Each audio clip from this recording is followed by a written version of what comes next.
Good morning, everybody. Good to see everybody once again from Grace Ministries at Rafa. As we come to you today, we're going to thank Dale and Doris for the prayers and the songs preceding this, and our good friend Doug from Minnesota going to give the message this morning. But as we get started, I want to remind everybody of our motto, our couple of mottos that we've adapted for this ministry. And if some of you guys there at the chapel, especially if you had never said it before, say it at this time. We're all included, and God is not mad at you.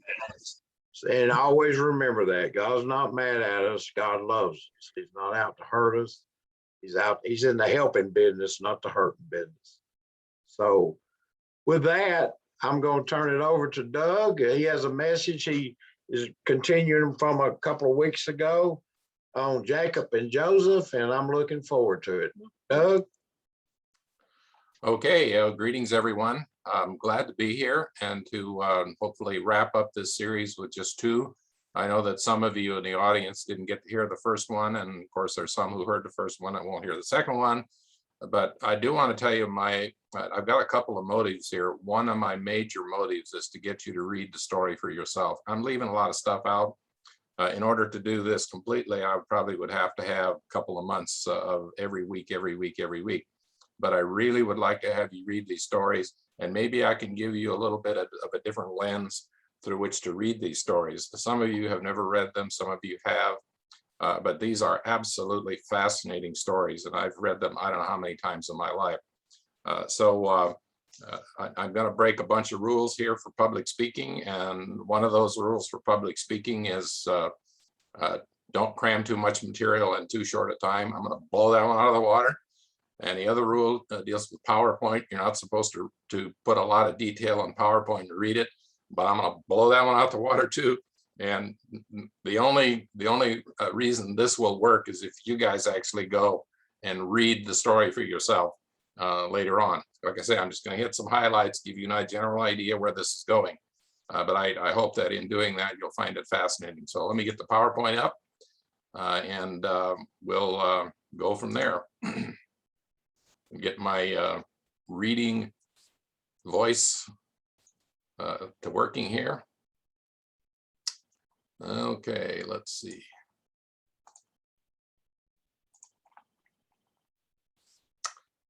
Okay, the life of Joseph, part 2. And as you know from last week, I overlapped an awful lot with his father, Jacob, because we need to know a little bit about the family history. And in fact, his family history in many ways is all of our family histories.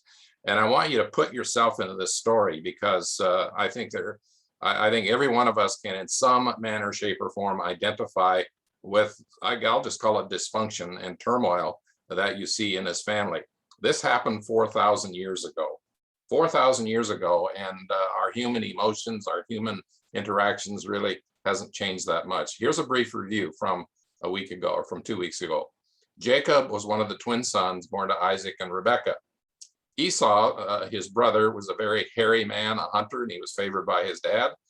Jacob, on the other hand, was more devious, more of an indoor fellow, favored by his mother, Rebekah. So there you have favoritism right in the middle of that family. And favoritism generally creates a lot of problems for the kids later on in the families. It's usually very disruptive. I'm sure all of us have either experienced that personally, or we have seen that happen in with our extended family or neighbors, and it just generally doesn't work right. So Esau sold his birthright to Jacob, but later Jacob had to steal it away from him by fooling their father into believing he was Esau. This was kind of like changing the will, you might say. Esau is so angry now, and remember, this guy's a hunter, an experienced hunter. He wants to kill his brother Jacob. His mother tells him, you better leave. So Jacob flees for his life to his mother's brother, who was quite a distance away. His mother's brother was named Laban. He was quite a slick wheeler dealer as well. And if you read that story, you'll see that it was one con job after another between Jacob and Laban. And it was just it was almost comical, but yet very tragic. And part of the con job that his father-in-law pulls on him, Jacob winds up marrying two sisters. his uncle Laban's daughters.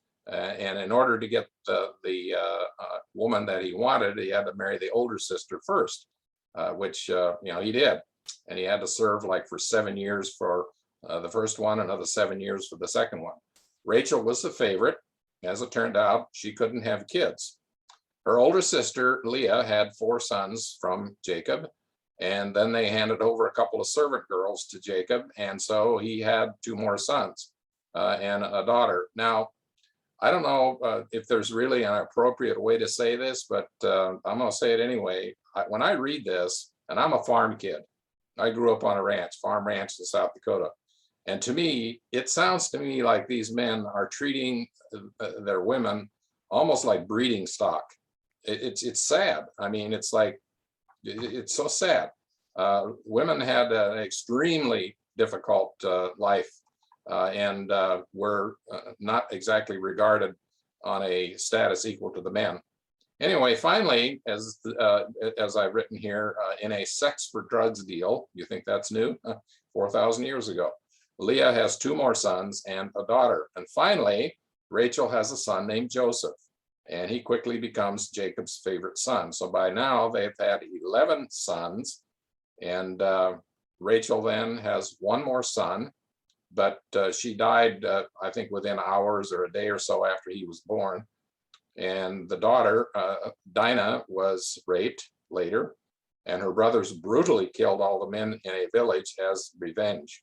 So that's kind of the family, extremely violent, extremely dysfunctional.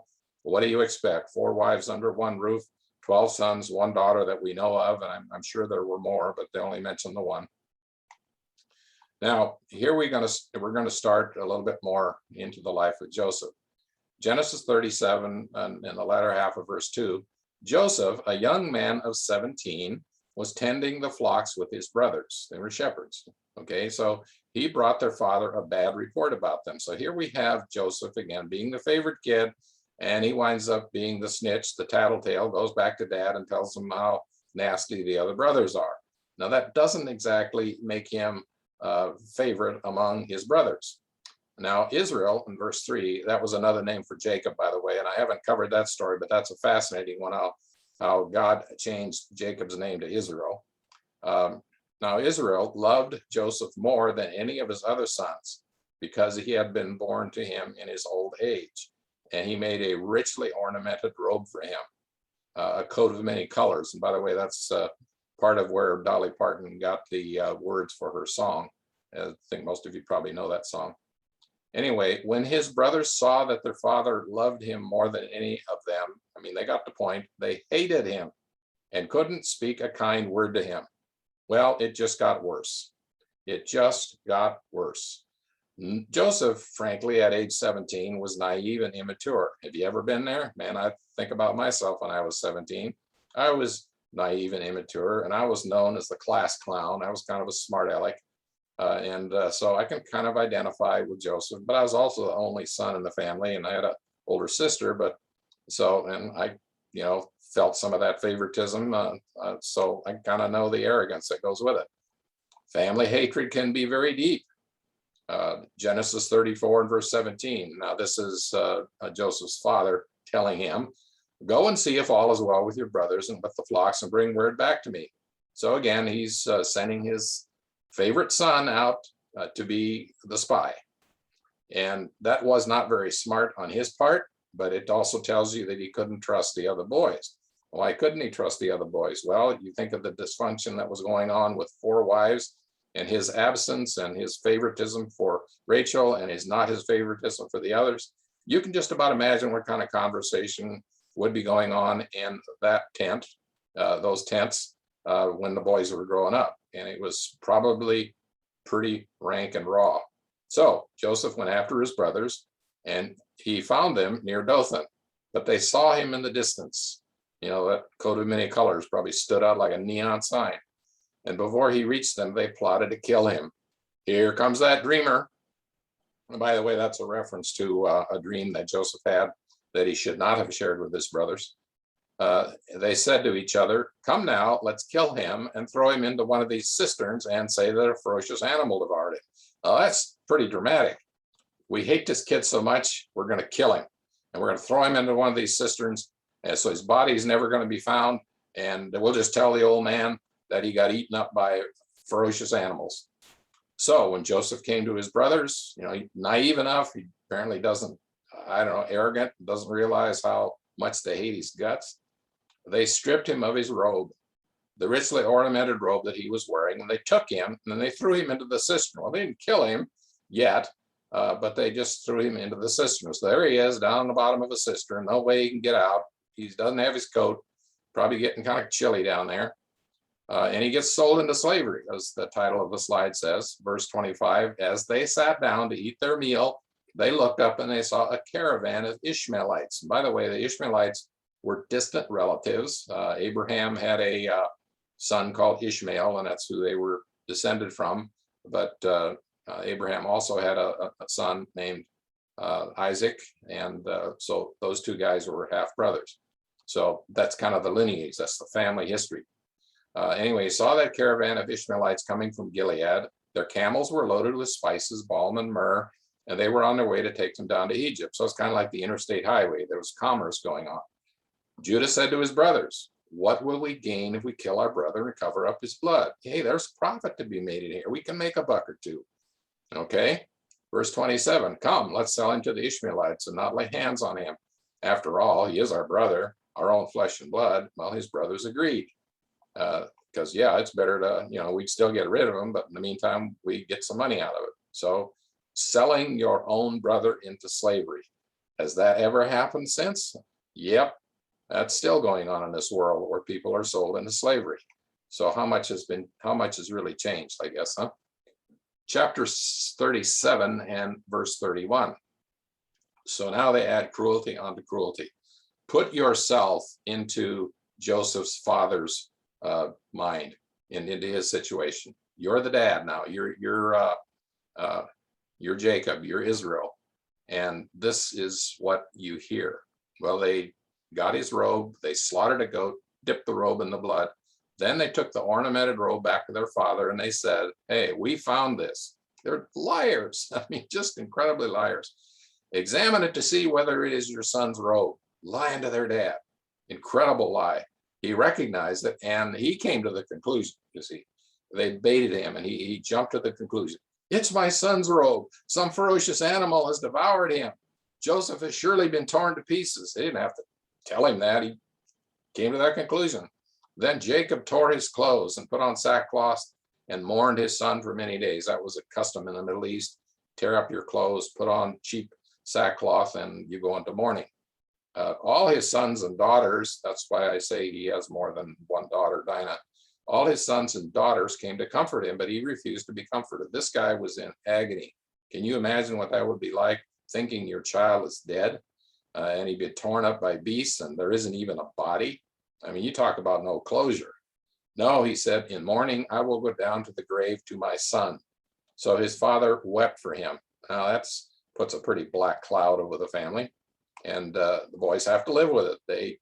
That's boiling underneath the surface in their lives now. Meanwhile, God's still in the picture. He always is. And I want to point out that God gives us freedom. He didn't interfere at all with what these guys were planning. These were his special people. He had made a covenant with them. He was going to prosper them. And he lets us make some really stupid decisions in our lives. He gives us that freedom. And yet at the same time, he has the ability to take our horrible choices and transform them eventually. Because for us to have freedom is an extremely important thing. As one author or one of my friends said, God gives us time to make fools of ourselves. And every one of us can say, "Yep, been there. I've made a fool of myself a time or two. And you know what? Still will, I suppose." Now, he describes Joseph in verse 2 of chapter 39. "The Lord was with Joseph and he prospered." So even though Joseph was in some serious problems, serious difficulty, away from his family, 17-year-old kid, the Lord was there and saw to it that he prospered. "And he lived in the house of his Egyptian master." Now Joseph was well built and handsome. And his master, of course, was one of Pharaoh's officials, captain of the guard. So after a while, his master's wife took notice of Joseph and said to him, "Come to bed with me." Well, I don't know about what Potiphar looked like, but if I were casting this movie, I would make him into some chubby guy, old guy with a big belly, maybe, just, I don't know. That's kind of who I would, where he wouldn't be that attractive. I'd make her into some young thing that, was forced to marry him. And now, so she's seeing this hunk, this young Joseph, quite a hunk, and he said, "Hey, come to bed with me," but he refused. Now, maybe some of the drama that had happened in his house growing up was kind of rubbing off on him, like, I know what that's like to get in the middle of this family quarrel. I want nothing to do with it. 10 Commandments hadn't been given yet, by the way. So just so you know. Now, he was set up. Remember, he declined, but now he gets set up. Genesis 40 and verse 11. This lady was an opportunist. One day he went into the house to attend to his duties, and none of the household servants was in sight, no witnesses. She caught him by his cloak and said, "Come to bed with me." But he left his cloak in her hand and ran out of the house. So that would make quite a movie, wouldn't it? When she saw that he had left his cloak in her hand and had run out of the house, she kept his cloak beside her until his master came home. That's an old saying, "Hell hath no fury like a woman scorned," right? Verse 17, then she told him this story. So she makes up this makes up this lie to tell to her husband, because she's really upset that Joseph didn't like her enough to go to bed with her. Anyway, that Hebrew slave you brought us came to me to make sport of me. But as soon as I screamed for help, he left his cloak beside me and ran out of the house. Well, when his master heard the story his wife told him, saying, "This is how your slave treated me," he burned with anger. So she was a pretty little liar, and he wound up believing her. Again, just a bunch of messed up dysfunction going on. Joseph's master took him and put him in the prison, the place where the king's prisoners were confined. Of course, he's captain of the guard. He has access to prisons. So like, we'll cool this guy's heels. But while Joseph was there in prison, the Lord was with him. Again, notice that God is still there, always there. He knew exactly what was going on. Giving Joseph freedom, giving Potiphar freedom, allowing Potiphar's wife to have freedom, and allowing them to be free enough to jump to the wrong conclusions. He does not micromanage our lives, okay? Let's get that straight. The Lord does not micromanage our lives.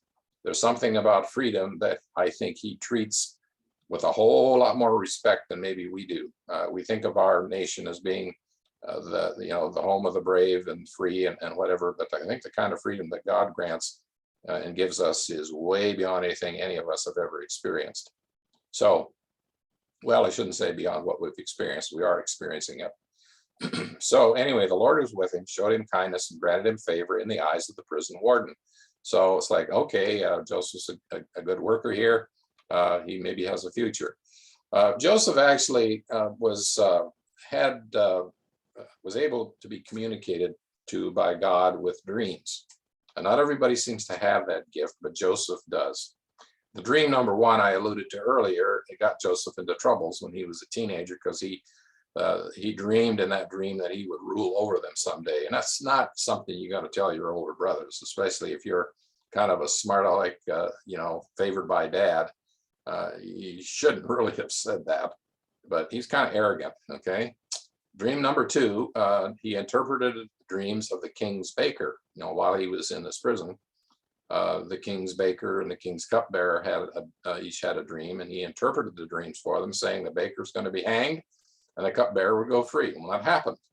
However, even though that happened, Joseph wouldn't go free for a while. He was still in prison. The baker did get hanged. The cupbearer did go free. Dream number three resulted in Joseph becoming second in command of Egypt, because the cupbearer heard that the king had this dream and nobody could interpret it. So he said, "Hey, I knew this guy in prison. He could do that." So that's how Joseph got out of the prison, and that's how the Pharaoh of Egypt got to know him.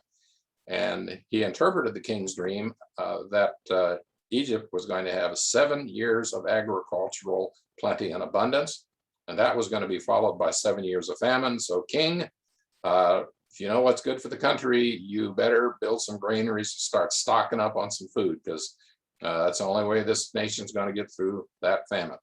And the king says, hey, that's a good idea. Why don't you be in charge of that? And by the way, here's a couple of wives for you. I think it was, there was a priest there that he wound up giving 2 daughters, the priest's 2 daughters to Joseph as wives. How old was Joseph? He was about 30 by now. 13 years, and most of his 13 years had been spent in prison. And first one was being a smart aleck and getting in trouble with his brothers. And the next time in prison was an innocent accusation, as a false accusation. So that was his life. Now, back home, meanwhile, back home in Genesis 42, the story shifts back. Jacob and his family, they're not doing well. They're hungry. The famine has hit. In Egypt, they had stored up 7 years of goods. And so there wasn't even though the agriculture wasn't working well there, they still had plenty of food. So Jacob finds out there's grain in Egypt. He says to his sons, and I love this. I've seen this in a Gunsmoke episode. Why do you just keep looking at each other? You know, this overbearing father, has got these sons that are just standing around looking at each other. They don't know what to do. Because they've been micromanaged to death. It's just like, what a deal. Anyway, he continued, I've heard that there's grain in Egypt. Go down there and buy some for us so that we may live and not die. In other words, where's your initiative, you knuckleheads? Well, Dad never let them have much initiative, I guess. Then in verse 3, then 10 of Joseph's brothers went down to buy grain from Egypt. But Jacob did not send Benjamin, and Benjamin was the name of the younger brother. The one, Rachel's last son, she died within hours or days after he was born. Anyway, Joseph's brother with the others, because he was afraid that harm might come to him. So we still see that Jacob just doesn't trust his sons, and for good reason. I'm sure there's a lot of things went on in that house, that a lot of lies and deceit, and Jacob's like, I can't trust these boys. Now, verse 6, Joseph was the governor of the land, so that's his position now. The one who sold grain to all its people. So when Joseph's brothers arrived, they bowed down to him, which was the dream came to pass, with their faces to the ground. As soon as Joseph saw his brothers, he recognized them. But now, look, this is it's more than 13 years later. This would be probably 20, 25 years later. And so he's going from age, 17 to about age 40 something. A lot of changes. And of course, he's dressed differently. He's speaking Egyptian, and not their language. As it says, as soon as Joseph saw his brothers, he recognized them, but he pretended to be a stranger and spoke harshly to them. Where do you come from? He asked. From the land of Canaan, they replied, to buy food. Now, they knew that they were in the presence of someone that had a whole lot more power than they did. And they knew they were in a foreign country, and this guy had so much power, he could probably kill him right now, drop him on the ground, and no questions asked, and nothing would happen about it. And their dad would be up there wondering what happened to his 10 sons. And they knew that. They knew that they were standing in front of somebody that could just wipe them out. Although Joseph recognized his brothers, they did not recognize him, which was probably good for all concerned. So Joseph is playing cat and mouse game now, and I find this to be really the fascinating part of the story. So he tells his brothers, do this and you will live, for I fear God. If you are honest men, and they're thinking, no, we're not honest men. Oh boy. Let one of your brothers stay here in prison while the rest of you go and take grain back for your starving households. But you must bring your youngest brother to me so that your words may be verified and that you may not die. Now, he's got him over a barrel. And they said to one another, surely. And see, now here we have confession. Here they are starting to at least be able to admit that they were guilty. Surely we are being punished because of our brother. We saw how distressed he was when he pleaded with us for his life, but we wouldn't listen. That's why distress has come upon us. So they're starting to wake up a little bit here. They're starting to see, and not only see, but feel inside some of the horror that Joseph must have felt. Meanwhile, Joseph had hidden their money in their sacks of grain. Well, they didn't know that Joseph had done that, and they were a long ways from Egypt by the time they found it. And of course, they were terrified. There was no way they were going to go back to Egypt and give the money back. It's like they go back there with the money, they're not going to believe our story, and they're going to kill us. So they went back home. We'll just wait this out. Well, the drought, the famine lasted longer than that they could imagine. So can shattered trust be restored? Well, that's what's going on here. In chapter 42 and verse 29, when they came to their father Jacob in the land of Canaan, they told him all that had happened to them. Then they said, this man who is Lord over the land spoke harshly to us and treated us as though we were spying on the land. Okay, remember who they were treating harshly? Because a brother they treated harshly because he had been spying on them. Interesting, isn't it? Well, it's pretty plain. Jacob doesn't trust his sons. He doesn't let them go. After all, they returned with the money. So here they are. He keeps the money. In Genesis 43, now the famine was still severe in the land. So when they had eaten all the grain they had brought back from Egypt, the father said to them, go back and buy us a little more food. But Judah said to them, look, this man warned us solemnly. You'll not see my face again unless your brother is with you. And I'm leaving out a lot of the story because there was a bantering back and forth over that. So the end result was they're on the brink of starvation, and they go and they bring back Benjamin. They bring Benjamin with them.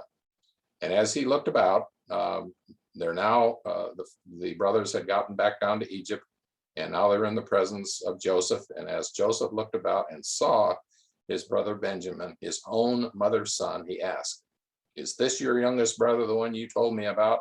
And he said, God be gracious to you, my son.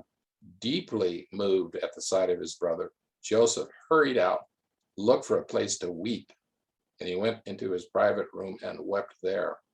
And I've said this a number of times, and I'll say it again.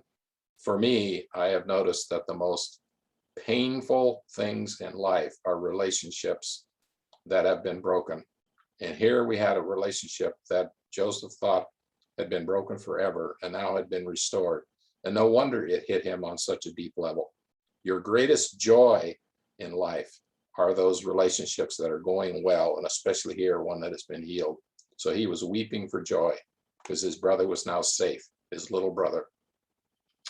So now when they get the grain again, Joseph gives these instructions to the steward of his house: fill up their sacks with as much food as they can carry, and put each man's silver in the mouth of his sack, doing this again behind their backs. Then put my cup, the silver one, in the mouth of the youngest one's sack, along with the silver for his grain. And he did as Joseph said. Now, why is he doing that? Well, he's doing that because he still doesn't trust his brothers. And he's setting up a situation here because he wants to know their heart. Are they different? Or is it just a bunch of talk? Are they just talking the talk but not walking the walk? He's going to find out. Joseph now, instead of being a foolish young man, he has gotten to be a very wise middle-aged guy. Genesis 44:16. What can we say to my Lord? Judah replied. What can we say? Because they discover that now they're part of a day gone, and they discover the money in there. They discover the silver cup. What can we say? How can we prove our innocence? Yeah, indeed. How can you do that? You've been such a liar all your life. How now can you prove yourself? Well, God has uncovered your servant's guilt. See, what goes around comes around, kind of. We are now my Lord's slaves, we ourselves, and the one who was found to have the cup. So that they're standing in front of Joseph and they're admitting, we don't know how we can prove our innocence. We're in trouble. We know it. We are your slaves. But Joseph said, oh, far be it from me to do such a thing. I'm not going to put you all into slavery. Only the man who was found to have the cup will become my slave. The rest of you go back to your father in peace. Again, why is he doing that? Well, part of it is because he wants to find out, or he wants to keep his brothers safe. He doesn't want to take a chance on him having to go back and then getting killed. But he's also trying to discover something about their heart. So here we have in Genesis 44:27, Judah is speaking. He said, your servant, my father, said to us, you know that my wife bore me 2 sons. One of them went away from me, and I said, he has surely been torn to pieces, and I have not seen him since. So this may have been the first time that Joseph became aware of the story the lie that had been told his dad. He may have suspected it for 20 some years, but now he hears the story. He has surely been torn to pieces, and I've not seen him since. If you take this one from me too, and harm comes to me, you will bring my gray head down into the grave in misery. So Judah is saying, this is what Jacob said. He is really afraid that he's going to lose that boy. So now Judah continues. So now if the boy's not with us, when I go back to your servant, my father, and if my father, whose life is closely bound up with the boy's life, sees that the boy isn't there, he'll die. Your servant will bring the gray head of our father down to the grave in sorrow. Your servant guaranteed the boy's safety to my father. And I said, look, if I do not bring him back to you, I will bear the blame before you myself, my father, all my life. So Judah is saying, look, I put my life on the line here, that if, this boy's got to go back. And if you need to take somebody as a hostage, take me, and I'll stay here. I'll accept the blame. Again, you see some transformation going on in their thinking, because kind of now they know they've gotten a little older and a little wiser. They've had some bad things happen. Now in Genesis 45 and verse 1, here's the reunion, and I'm guessing it's at least 25 years since Joseph had been sold into slavery. Then Joseph could no longer control himself before all his attendants. This is always hard for me to read. I don't know why. It just chokes me up. And he cried out, have everyone leave my presence. So there was no one with Joseph when he made himself known to his brothers. And he wept so loudly that the Egyptians heard him. Oh, what a reunion. And Pharaoh's household heard about it. Joseph said to his brothers, I am Joseph. Is my father still living? But his brothers were not able to answer him because they were terrified at his presence. Then Joseph said to his brothers, come close to me. Well, they had done so. You could just imagine their knees were just knocking against each other. And he said, I'm your brother Joseph, the one you sold into Egypt. And now, and look at the grace here. And by the way, this is Christ-like. Now, do not be distressed and do not be angry with yourselves for selling me here. And that's what Jesus is saying to us about the cross. He's saying to us, don't be distressed and do not be angry because I got stuck up on the cross here, because it was to save lives that God sent me ahead of you. It was to save lives that I got put on the cross. I had to get down to the depths of your darkness, and I'm just ad-libbing here. Verse 6, for 2 years now, there's been famine in the land. For the next 5 years, there will not be plowing or reaping. But God sent me ahead of you to preserve for you a remnant on the earth and to save your lives by a great deliverance. Yes, Jesus paid for our sins on the cross, but there's much more going on there at the cross than just simple payment. If that's all we see at the cross is Jesus paying for our sins, we're missing the major point. The major point is, another major point is, don't be distressed and don't be angry with yourselves for putting Jesus on the cross, because that's how he figured out a way to get down into the bottom of our depths of our darkness. And that's how he figured out a way to get down to the depths of the darkness of this family. He did a marvelous, marvelous miracle here. And it was much, much greater than we can possibly imagine. This is really a Christ story. And you see so many parallels here with what Jesus does for us. And in a sense, Joseph is kind of the Christ figure in this story. So now we go back north again. So they went up to Canaan, and they came to their father Jacob in the land of Canaan. And they told him, Joseph's alive. In fact, he's the ruler of Egypt. Jacob was stunned, and he didn't believe them. Well, why on earth would he? This is absolutely incredible. But when they told him everything Joseph had said to them, and when he saw the carts Joseph had sent to carry him back, the spirit of their father Jacob was revived. And Israel said, I'm convinced my son Joseph is still alive. I will go and see him before I die. Joseph had his chariot made ready and went to Goshen to meet his father Israel. Goshen was kind of I guess you could call it a suburb or a territory, kind of a little province there right by Egypt. And he went there. And as soon as Joseph appeared before him, he threw his arms around his father and wept for a long time. Now, my father passed away 21 years ago. I'll tell you what, if all of a sudden my dad showed up here in the office this video would be over. I'd be hugging and crying and just kissing my dad. I haven't seen him for 21 years and I miss the man. Anyway, Israel said to Joseph, now I'm ready to die since I've seen for myself that you are still alive. Now, to summarize this, there's plenty to be said, and I would really, really urge you to read those stories because I left out a lot, and put yourself in that story. Put yourself in that story because it is your story. It is my story. It is the story of humanity. This was the story of salvation of an incredibly dysfunctional family. All of us have dysfunction in our families. All of us perpetuate our own dysfunction to our descendants. It's just a fact. The Lord knows how to rescue people. He's been doing it a long time. Yeah, again, take a look at these guys. He rescued them and they were a mess.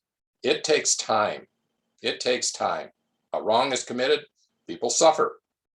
But eventually the guilty party will confess. Somehow, some way that will happen. Then reconciliation and restoration proceeds. So please put yourself and your loved ones in this story. Whether you are like Joseph, smart aleck kid, or whether you're extremely, rich or whatever, like Jacob, and a womanizer, and showing favoritism and all that kind of stuff, or whether you're really cruel, like Simeon was, healing and restoration will come. And I want this last sentence to burn this into our brains. That's what Jesus does. And that's why I know you all will be seated with him at the banquet table.